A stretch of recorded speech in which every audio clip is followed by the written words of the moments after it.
Morgan, and today I will be reading Chapter 44 of Mansfield Park by Jane Austen. 7 weeks of the 2 months were very nearly gone, when the one letter, the letter from Edmund so long expected, was put into Fanny's hands. As she opened and saw its length, she prepared herself for a minute detail of happiness and a profusion of love and praise towards the fortunate creature who is now mistress of his fate. These were the contents. Mansfield Park. My dear Fanny, excuse me that I have not written before. Crawford told me that you were wishing to hear from me, but I found it impossible to write from London, and persuaded myself that you would understand my silence. Could I have sent a few happy lines? They should not have been wanting, but nothing of that nature was ever in my power. I am returned to Mansfield in a less assured state than when I left it. My hopes are much weaker. You are probably aware of this already. So very fond of you as Miss Crawford is, it is most natural that she should tell you enough of her own feelings to furnish a tolerable guess at mine. I will not be prevented, however, from making my own communication. Our confidences in you need not clash. I ask no questions. There is something soothing in the idea that we have the same friend, and that whatever unhappy differences of opinion may exist between us, we are united in our love of you. It will be a comfort to me to tell you how things now are, and what are my present plans, if plans I can be said to have. I have been returned since Saturday. I was 3 weeks in London, and saw her, for London, very often. I had every attention from the Frasers that could be reasonably expected. I dare say I was not reasonable in carrying with me hopes of an intercourse at all like that of Mansfield. It was her manner, however, rather than any unfrequency of meeting. Had she not been different when I did see her, I should have made no complaint. But from the very first she was altered. My first reception was so unlike what I had hoped, that I had almost resolved on leaving London again directly. I need not particularize. You know the weak side of her character, and may imagine the sentiments and expressions which were torturing me. She was in high spirits, and surrounded by those who were giving all the support of their own bad sense to her too lively mind. I do not like Mrs. Fraser. She is a cold-hearted, vain woman who was married entirely from convenience, and though evidently unhappy in her marriage, places her disappointment not to faults of judgment or temper, or disproportion of age, but to her being, after all, less affluent than many of her acquaintance, especially than her sister, Lady Stornoway, and is the determined supporter of everything mercenary and ambitious, provided it be only mercenary and ambitious enough. I look upon her intimacy with those 2 sisters as the greatest misfortune of her life and mine. They have been leading her astray for years. Could she be detached from them? And sometimes I do not despair of it, for the affection appears to me principally on their side. They are very fond of her, but I am sure she does not love them as much as she loves you. But I am sure she does not love them as she loves you. When I think of her great attachment to you, indeed, and the whole of her judicious, upright conduct as a sister, she appears a very different creature, capable of everything noble, and I am ready to blame myself for a too harsh construction of a playful manner. I cannot give her up, Fanny. She is the only woman in the world whom I could ever think of as a wife. If I did not believe that she had some regard for me, of course I should not say this, but I do believe it. I am convinced that she is not without a decided preference. I have no jealousy of any individual. It is the influence of the fashionable world altogether that I am jealous of. It is the habits of wealth that I fear. Her ideas are not higher than her own fortune may warrant, but they are beyond what our incomes united could authorize. There is comfort, however, even here. I could better bear to lose her, because not rich enough, than because of my profession. That would only prove her affection not equal to sacrifices, which, in fact, I am scarcely justified in asking, and if I am refused, that, I think, will be the honest motive. Her prejudices, I trust, or not so strong as they were. You have my thoughts exactly as they arise, my dear Fanny. Perhaps they are sometimes contradictory, but it will not be a less faithful picture of my mind. Having once begun, it is a pleasure to me to tell you all I feel. I cannot give her up. Connected, as we already are, and I hope are to be, to give up Mary Crawford would be to give up the society of some of those most dear to me, to banish myself from the very houses and friends whom, under any other distress, I should turn to for consolation. The loss of Mary I must consider as comprehending the loss of Crawford and of Fanny. Were it a decided thing, an actual refusal, I hope I should know how to bear it, and how to endeavor to weaken her hold on my heart.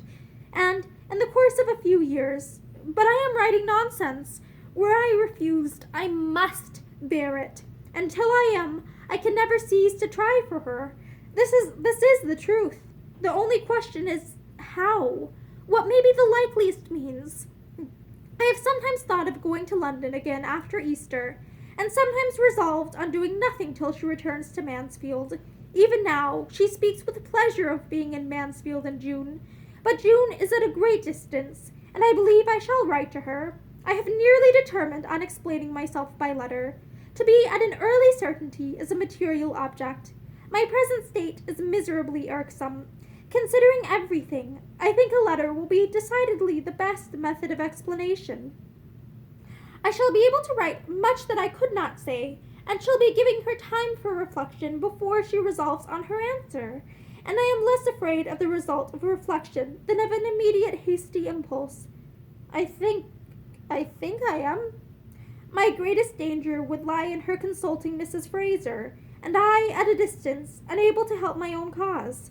A letter exposes to all the evil of consultation, and where the mind is anything short of perfect decision, an adviser may, in an unlucky moment, lead it to do what it may afterwards regret. I must think this matter over a little. This long letter, full of my own concerns alone, will be enough to tire even the friendship of a Fanny. The last time I saw Crawford was at Mrs. Fraser's party. I am more and more satisfied with all that I see and hear of him.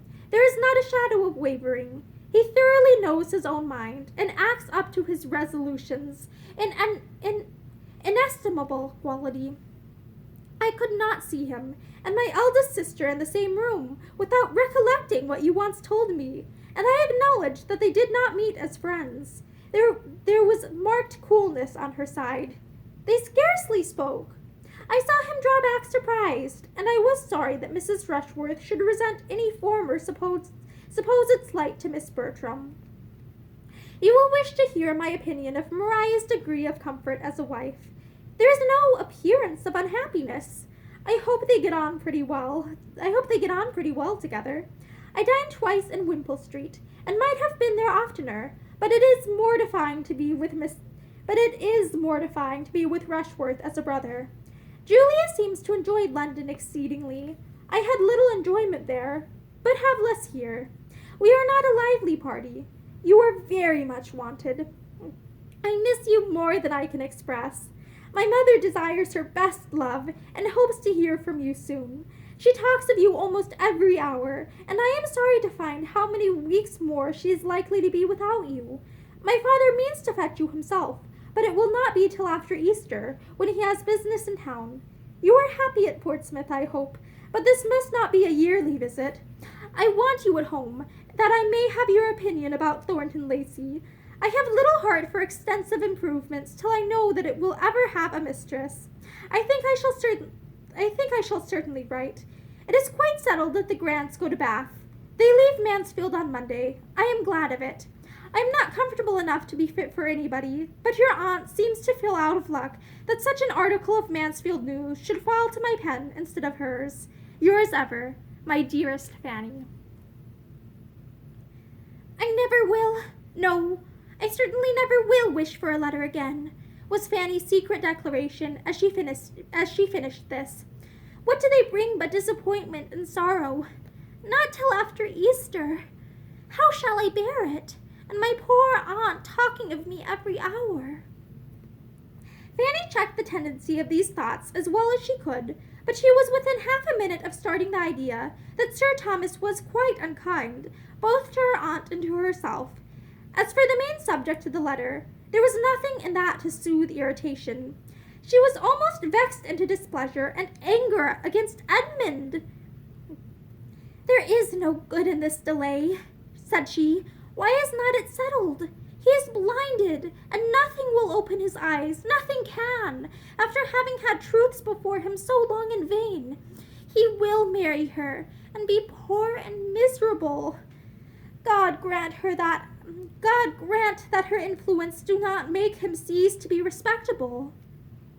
She looked over the letter again. "So very fond of me. 'Tis nonsense all. She loves nobody but herself and her brother, her friends leading her astray for years. She is quite as likely to have led them astray. They have all, perhaps, been corrupting one another. But if they are so much fonder of her than she is of them, she is the less likely to have been hurt, except by their flattery. The only woman in the world whom he could ever think of as a wife. I firmly believe it. It is an attachment to govern his whole life.